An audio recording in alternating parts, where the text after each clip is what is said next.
He looks You very hear me? happy. Hey, great to see you again, Marat. Yeah, I don't know how to.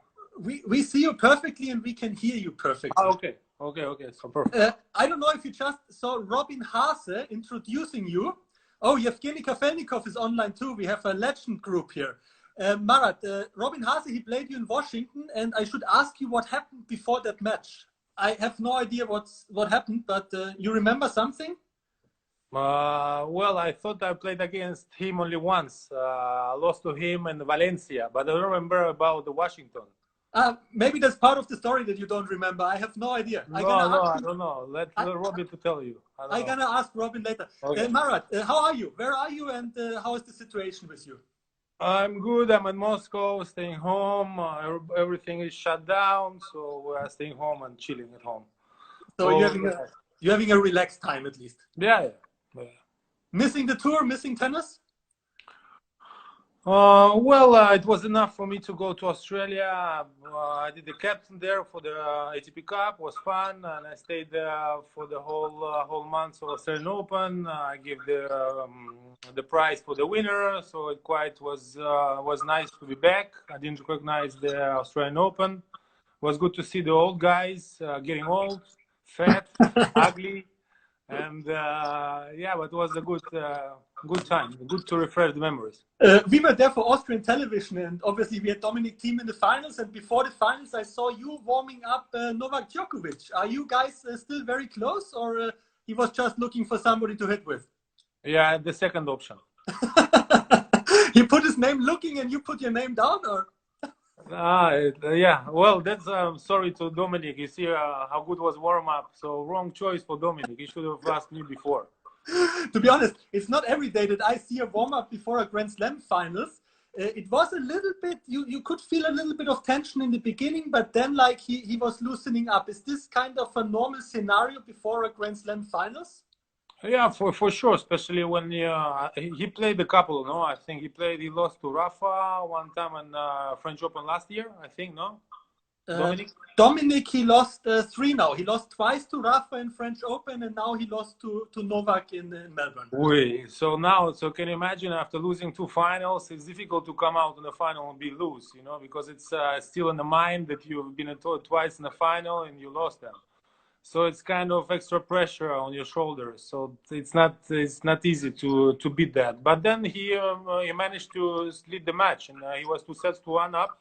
And I thought he was on a roll, and Novak was kind of with the head down, and he was with one leg outside of the court already. So I don't know what happened to Dominic. He started to shoot all over the place.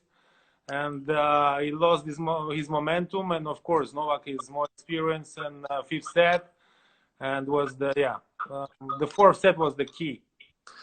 Marat, you also were the captain at the ATP Cup. You said like you have great Russian players coming up. Did you enjoy it a lot to work with the young Russian players?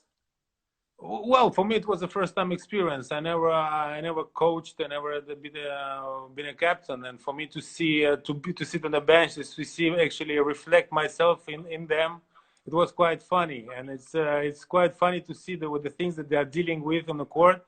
That reminds me when I was back on the court. So it's now I understand the coaches. Oh my God, with so much shit they have to deal with us. But yeah, so you need, but also understand the coaches, because the kids are so fragile. I mean, kids, as we were kids also, when you are young and you are playing tennis, you think you are good, you are top 10, whatever. But at the end of the day, you don't understand tennis shit. You don't know anything. And the coaches are sitting outside and they're looking at that. And it's very difficult to find the words to... you need to find the right words to not to make a damage, because yeah, a lot of us are very fragile, even though that we are very good players. So sometimes you have the feeling you give a suggestion and they kind of take it like as a critic. There are chances like this. If you go too hard, I don't know, like some people they can take it, some people they cannot take it. So you have to be careful. Some people they need to be more delicate. Another one you can go straight to them and say, listen, you're doing wrong, this and that. And other ones they need to be a little bit more relaxed way. But That's the way. I don't. Well, in UFC it's different rules. They tell you straight away Yeah. what you need to do. But in tennis it's a little bit delicate sport, so you have to be gentle sometimes. Because in tennis you can choose your coach. That's a little bit different. In a team sport, the team decides who's gonna coach you. So like this is a little bit like more difficult maybe in tennis to be more sensitive, right? I think it's no. I think it's because also in UFC you can also choose who you want to be coached. But tennis is, like I said, it's a delicate sport. It's very gentle. So we need to understand that. It's not very raw like fighting. So yeah. What did you need when you were playing? Did you need a coach who was a little bit more strict to give you guidance, or you were the free spirit and you wanted to express yourself? Well, what did you like, and what do you think, looking back, you needed most? Well, for me, the problem is that I was completely fucked up in the head. Completely fucked up. Well, I can admit that, and a lot of things I didn't listen, but also I needed them. How you call it? Somebody who I could trust. I could trust in somebody who can be a role model for me. And back then, it was not many ex-players that they want to be coaches, because I cannot take the guy who never played tennis be my coach. Yeah, like it's many of them are happening right now, and it's working for some people. But from my understanding, how the guy who never did tennis, he can coach me tennis. He never experienced on the court anything similar to what I'm experiencing. So it's not. I don't understand that matter, but it works well. It works with Mourinho on the soccer. The guy, he was a translator of Bobby Robson when he came exactly. first time in Barcelona. He was carrying the towels and translating Bobby Robson. But look what a great job he did. Yeah. So that's why it's very specific for each one. There is no right formula. Let's put it this way. But back then I couldn't find the right one for me that I would really trust. And I would believe that he can take me to another level. It was Peter Lundgren. Yeah. Big time. Then I did a great things with him, and I think he's the incredible coach. The way he understands tennis, not many people really, even right now, they understand it like him. I had an option to work with other guys, but I was not really comfortable with, and couldn't. But Peter, I'd say Peter was amazing. But maybe one of those legends would have been good for you at this time. Like you said, they were not coaching at that time, but whatever, like a Kafelnikov, a Boris Becker, or somebody like from the generation before. Well, I think I tried with Mats, but it didn't kind of work out because I needed a little bit more weeks with him. So it's like 12 weeks was not enough for me, and he couldn't do more weeks. So if Cafelito, Evgeny would work with me, I think he would be great for me. Because I really admired back then, and I still admire him. The way he understands tennis, the way he sees tennis is amazing. Yeah, he's a really genius in this sport, and he would be a huge, make a huge difference for my tennis career. But he was, I don't know why he didn't want. he was listening here in the beginning, so I don't know if he's still watching. I was talking to him last week, and it was very, very interesting to talk with Yevgeny. With the young Russian players now, you have like Medvedev, number 5 in the world, Rublev, 14, and Kachanov, 15. It's a great generation. Do you see yourself like playing a role in one of those careers, or like maybe like start coaching a little bit more from your part, if they ask you? Well, I'm not gonna lie. They asked me to help them out a little bit, but I said I was not ready yet to travel, you know. And I said, yeah, I'm gonna take some time off, and when I'm ready, we'll let you guys know, and then we can do something. I mean, that would be good, but not now. It has to be right timing. Let's put it this way. And also, it's difficult to work. You have to understand also it's very difficult to work when you are kind of in a close relationship with somebody. Of course. I mean, close relationship. Then it's then it's a different approach, because then they don't listen the way they should listen, because they Yeah. treat you as a so-called friend, and it Like doesn't a work. buddy. That doesn't work this way. You know, or I'm a coach, or I have to kick your ass to make you look better, not for you to do better. Because a friendship, then it goes. It can be, but you have to be very mature to divide these roles Yeah. on the court and off the court. And sometimes it's for young ones, it's difficult to do that. Marat, you said like probably like in different parts of your career, you need different coaches. Obviously, you for sure had great coaches growing up. Like when you started to play the game, the fundamentals. Was your parents involved a lot? I mean, obviously your sister was #1 in the world too. So I don't know how much they did right, but at least they didn't do anything wrong, I would say. How was like, growing up? You know. Well, my mother, she was a tennis player back then. She was #1, #2 in Russia, under 18, under 16, I think, under 18. Yeah. She played juniors, Wimbledon, and French Open back in the days. Yeah. So she was a coach. So when she had me, I had no nanny, and so she had to take me to the courts. And well, I didn't want to be a tennis player, but I had no other option, because I was spending all the day with them, with her, Okay. and on a baby's cart. And then when I started to walk, first thing I had in my hands was the racket. So that's how I started. And at what point did you start to like the game, or you never really fall in love with the game? No, you liked it. Or was it like hate? Well, now I can say that. Yeah. Before I couldn't say that when I was a young one. I never, to be honest, liked it, because I want to be a soccer player all my life. Okay. Thank God it didn't go my way, and then I started to play tennis. Well, for me it was kind of boring, because you are by yourself on the court. I want to be around with have fun, you know. Yeah. And then, but I got used to it, to the routine, and I was ambitious. Apparently, I understood that I was very ambitious. I wanted to win, no matter what I was doing, and that's how it catch up, you know, motivate me. But it's no matter what I do. So in tennis, it's sublime to the tennis. All this matter. So I started to compete, and then, but I didn't enjoy playing on a court, because it was too much pressure, and you are alone all the time, alone. Everything is alone. You have a pressure, yeah. One-on-one practice. It's boring. So, you know, like, for me it was kind of yeah, but then you get used to it, actually.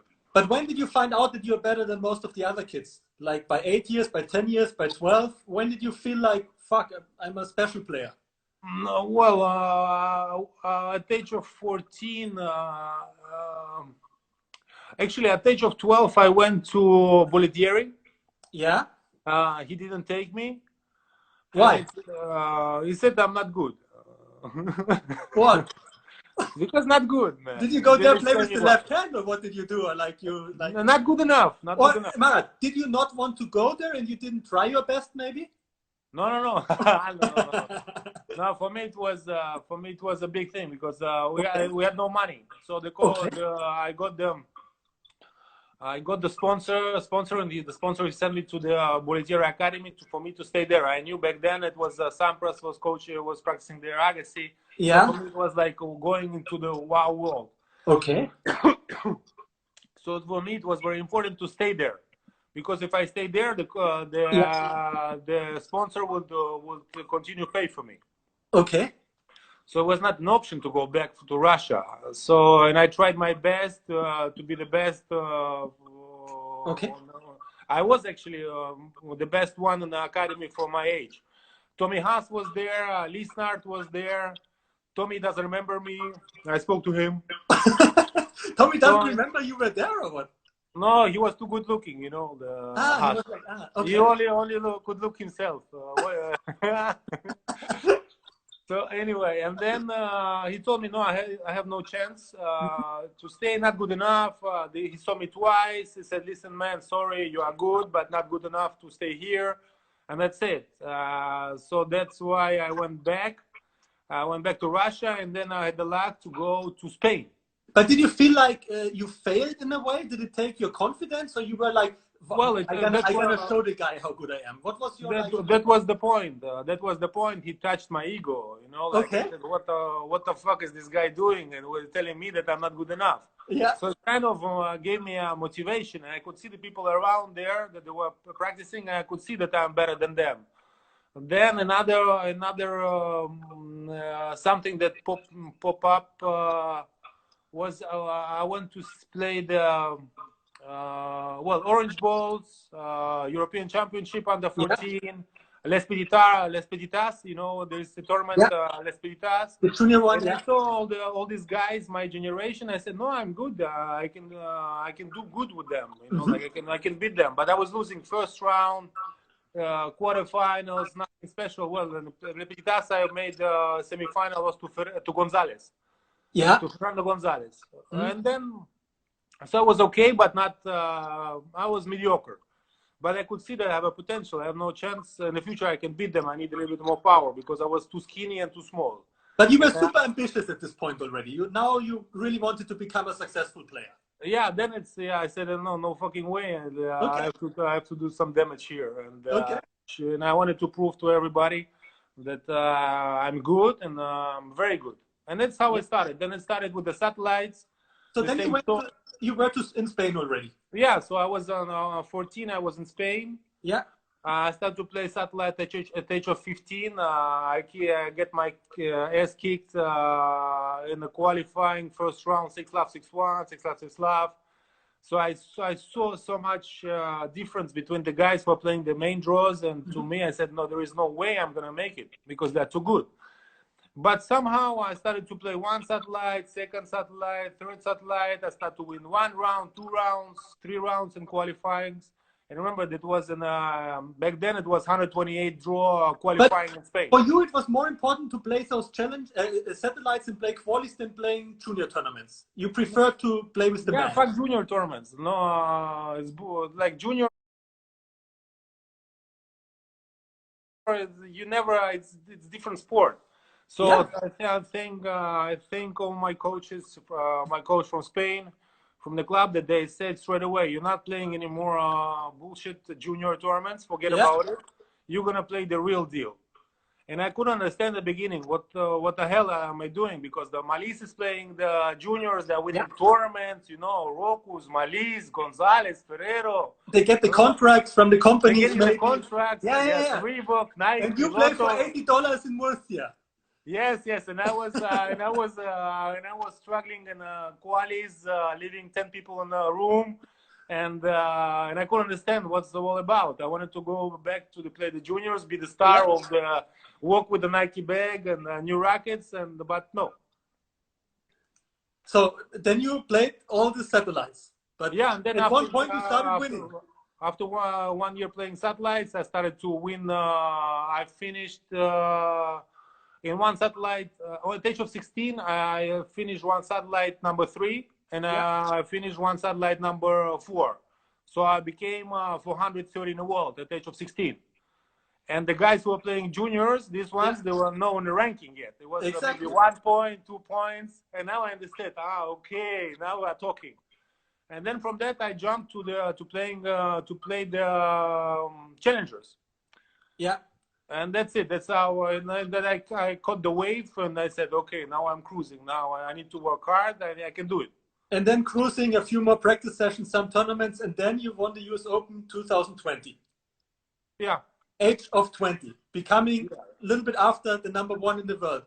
Looking back, was it too early for you to win this one? Did it come, maybe, I don't want to say too easy, but was it difficult afterwards that you won it that early and in this way? I mean, you beat who did you beat? Like Sampras in the finals, pretty easy. Well, you have to understand that, I started the year 2000, I started the year struggling. I was 48 in the world. I started the year 25, and I started to drop on the ranking up to 48, and I was playing like shit until I started to make some changes I took Chesnakov as a coach for a tryout. from Barcelona till French Open. I won Barcelona. I won Mallorca. Yeah. So I was already playing good, and then I was before then I won Toronto. Oh, Toronto. I think I won Toronto. Yes. And then I was already top 10. And I was already in a good shape. I started to believe that I'm a good player, but not good enough to be number one, to win the Grand Slam. So I thought I'm going to make it quarterfinals, the typical quarterfinals, like 16.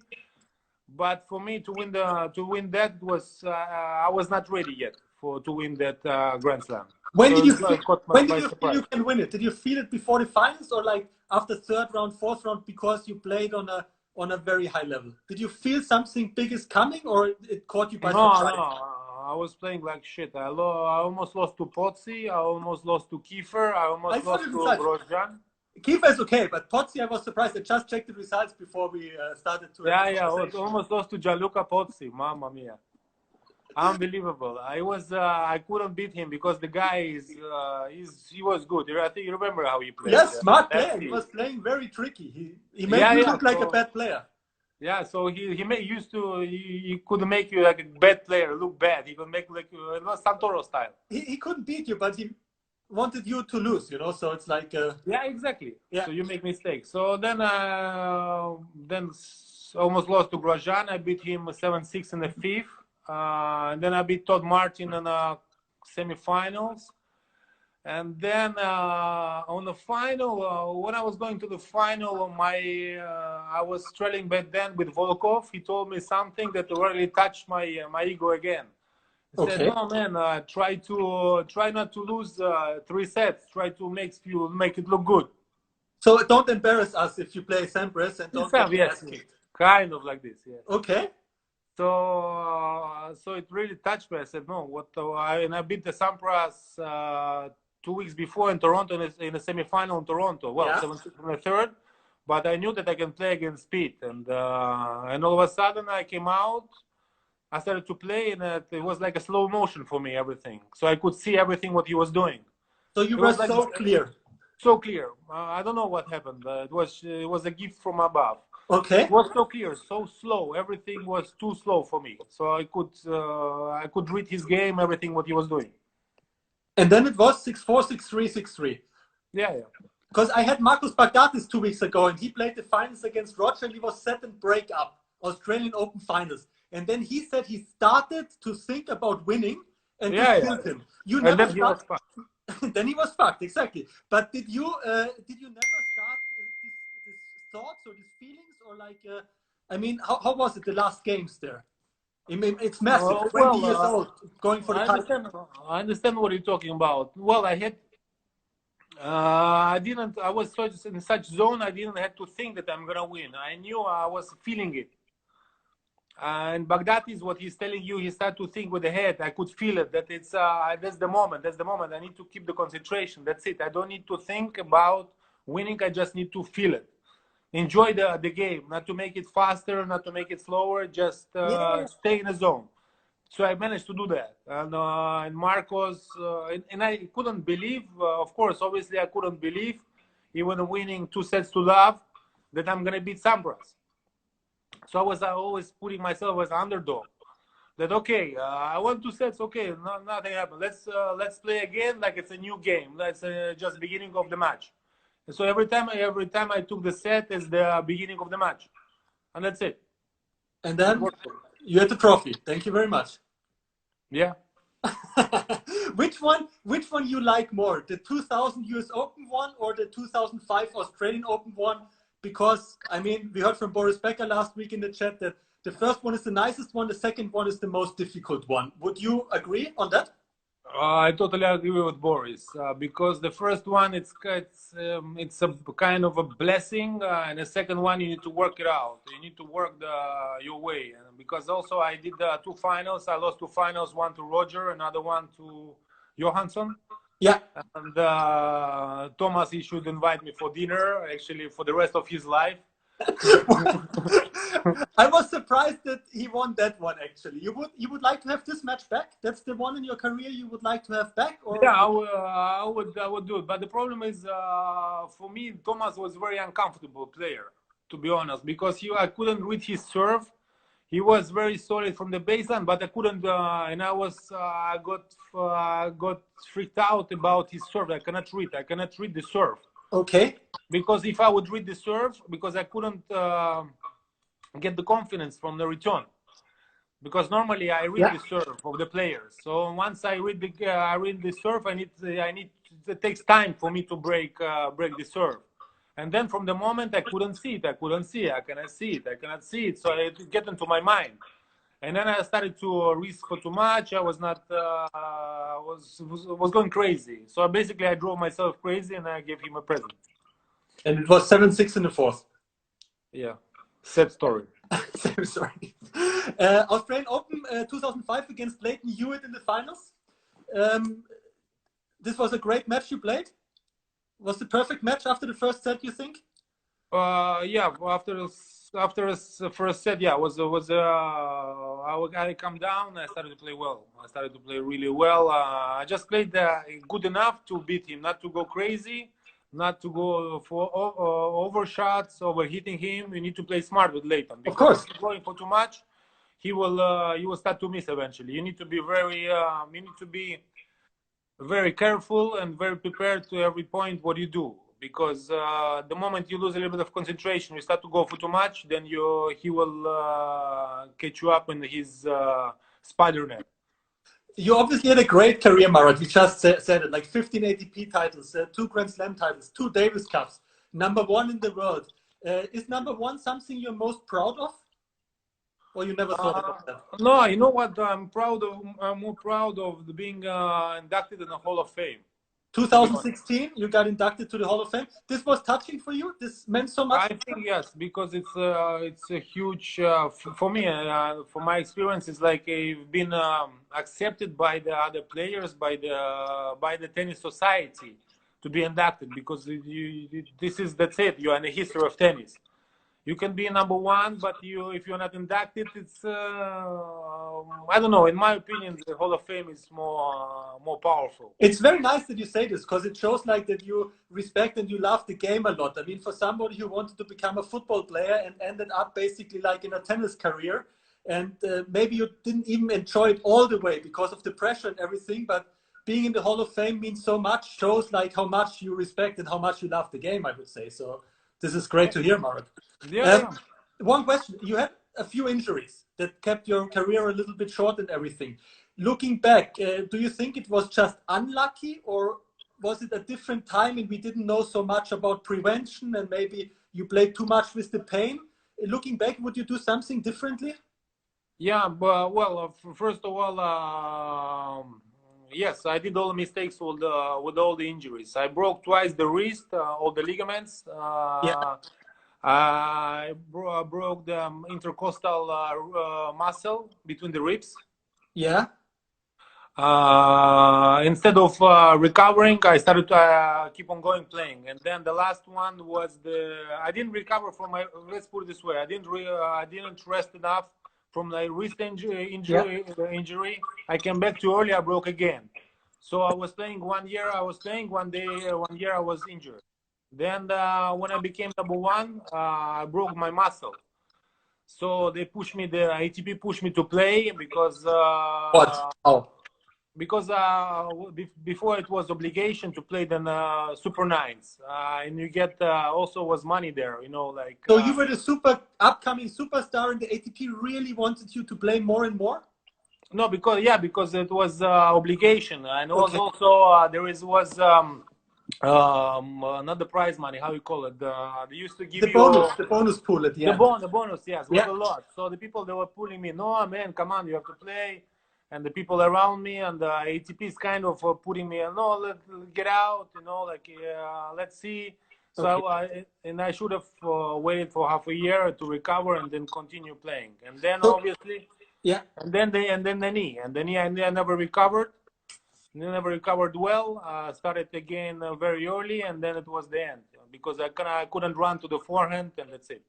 So you have the feeling like you needed a little bit more protection looking back, like somebody around, like management, coach, whatever, to tell you, or a doctor maybe, to tell you, Marat, take a step back and take care of the injuries first before playing again? Well, I had the good people around me, and I had not good people around me. But Okay. but I listened to the wrong ones, and Yeah. that's why. And I learned it from afterwards the story behind it. And yeah, but so basically, you need to listen to yourself, to your body, and do whatever you feeling yourself to do, not to listen to other people that are giving you advice. They can give you advice, but you need to make a decision yourself. And for me, it was not my case in that scenario. You stopped your career being 29 years old. That was pretty early, like basically 10 years ago. What happened the last 10 years? You feel comfortable? You did a lot of things. I saw like politics, traveling. What was the part you like most? Well, it was a very active career. I did politics for 7 years. Then afterwards I retired for certain reasons, and I took some time off. I was traveling around and doing some business for myself to live. I need some yes, I need to survive somehow. So But I you're was, doing okay now? huh? You're doing okay now. It's okay now. I'm okay, yeah. Okay. I learned a lot from that period of time. I learned the life, the ups and downs. I understood a lot about life, and I'm very grateful for the experiences that I have. Everything, actually, now it fits in the picture. Is starting to I understand what I was going through. Where do you see yourself in 5 years? You see yourself back like coaching in tennis or like taking care of your private life? Do you have any idea, or you go like day by day, week by week? I go day by day. I will see where the life will take me. I think tennis. I would come to tennis, but not as a coach, just visiting some tournaments. I think there is some other things in my life that I wanna experience. And life is too short. It's only 4 days. So to go back to the tennis, being coach is, I'm not for me. You need to really love it. And but to visit, yes, I will. How much tennis do you play now? You play sometimes? No, I don't play at all. No, but you look good warming up Novak before this Australian Open finals. It looked Yeah, okay. well, yes, first few shots was going everywhere, but then I got used to it. But before that, I played French Open. Since French Open, I didn't play until Australian Open, and Yeah. from Australian Open, I didn't play at all. Ah, okay. So you're obviously not missing it, and No, but life is good for you. can't complain. Marat, thank you so much for talking. This was super, super interesting. And yeah, we're going to have a long break here. So we're going to have a daily news session here every day, like the next 3 months. I might call you back in a few weeks, Marat. Ciao, is that good for you? Yeah, sure. Thank you very much. Have a great evening. Thanks for talking. Ciao, ciao. All the best. Bye-bye.